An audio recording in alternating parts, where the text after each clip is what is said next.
The Frank Beckman Show, News Talk 760 WJR. Well, TGIF, everybody, we made it. It's Friday. Great to have you with us on this September the 18th. The Frank Beckman Show, heading into the weekend, keeping you the best informed audience in all of radio. We'll get to your phone calls later on in the show at 800-859-0957. If you call that number, you're going to get it answered. You can text that number to 800-859-0957.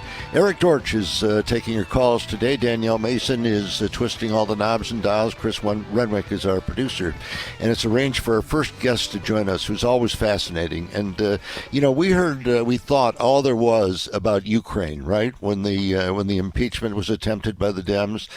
And we heard all of the testimony we thought. Well, there's more. And it was uncovered by Judicial Watch, which does such a great job of this. And Tom Fitton, the president of Judicial Watch, is kicking off the show this morning. They have seen State Department records that may show the U.S. Embassy in Ukraine was monitoring some very interesting people. Wait till you hear the list. Tom Fitton, first of all, thanks for the time. Good morning to you, my friend.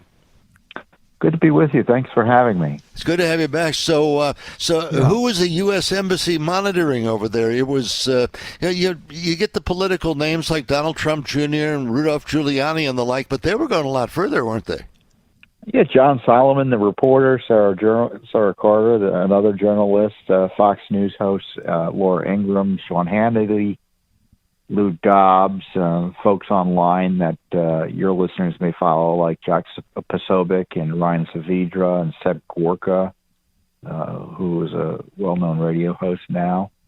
And they were concerned, the deep staters at the Ukraine embassy, about what they were saying about Biden and Burisma and Ukraine and Soros. And, of course, the then Ambassador Yovanovitch, who you may recall, was the Obama ambassador recalled by Trump, who was used by the Democrats to try to justify the coup impeachment against him. Well, certainly, so, and it never was proven in the end that there was anything untoward. But the counter sort of here, monitoring people like Sean Hannity and Laura Ingraham. Yeah, I get it. If you're monitoring, I understand the motivation if you're monitoring political figures. I'm not endorsing it. But I don't understand what in the world you want by listening to what Sean Hannity, Laura Ingraham, or anyone else in the media is doing. Well, what they were doing was they were monitoring their tweets and social media accounts, which is a violation potentially of the law. The Privacy Act is a federal law that prohibits the government from keeping files on you. But even if it involves public information, just think back in the old days. They didn't want the FBI going around and clipping newspaper records about people and putting them in a file unless there was a reason to be investigating this person. That's what they were doing with these Twitter accounts. And they were worried about the PR related to Ukraine and these controversies at the time. And, of course, all of this predated impeachment. So they knew something was up. And the irony is they were doing so much of it, they asked the State Department for help here in Washington, D.C., and the State Department people, according to the emails, told the Ukrainian people, the embassy people, you can't be doing this. It's a violation of the law. It's so stunning to me that we're not talking about the Ukraine government doing this sort of sloppy thing. We're talking about the U.S. Embassy monitoring people. Well, that's exactly right. And it shows you that you need diligence. You need to be vigilant and diligent in monitoring what your government's up to. Because you may have an administration you generally like. Let's say you like President Trump.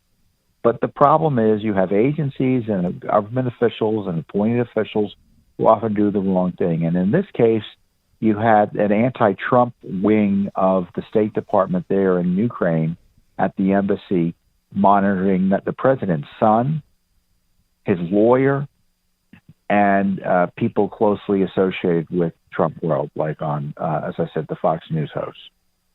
Stunning stuff, it really is. And Tom Fitton, we're so glad to hear that you're following it. What brought it to your attention in the first place? Did you have a deep source of your own within the administration for this, or was there something else? We had sources that told us about it. We first reported it out last year, and we asked for the documents, and of course we got the stonewall and we sued. So months and months later, we finally got confirmation that our initial reporting was right. But folks knew that there was impropriety there, and of course it wasn't pursued during impeachment the way it should have been. And frankly, it needs to be pursued criminally now. In my view, there needs to be a criminal investigation because this violation of the Privacy Act I'm talking about has criminal sanctions in addition to civil remedies. And you're talking about criminal sanctions involving individuals. Civil remedies would be dollars and cents, but criminal, you're talking about people behind bars, actually.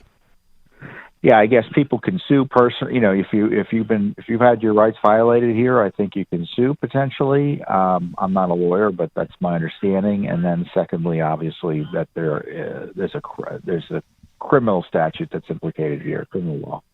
Well, I want you to know you may not be a lawyer, but you play a good one on the radio, and we're happy to have you on as the president of Judicial Watch, Tom Fitton. Great stuff here. Keep up the hard work and the good work for us, and we'll chat again soon, I'm sure. Thanks, Frank. I'll talk to you. Bye-bye. Thank you. Tom Fitton, the president of Judicial Watch, and they really do stay on top of all these things. You can follow them at judicialwatch.org. And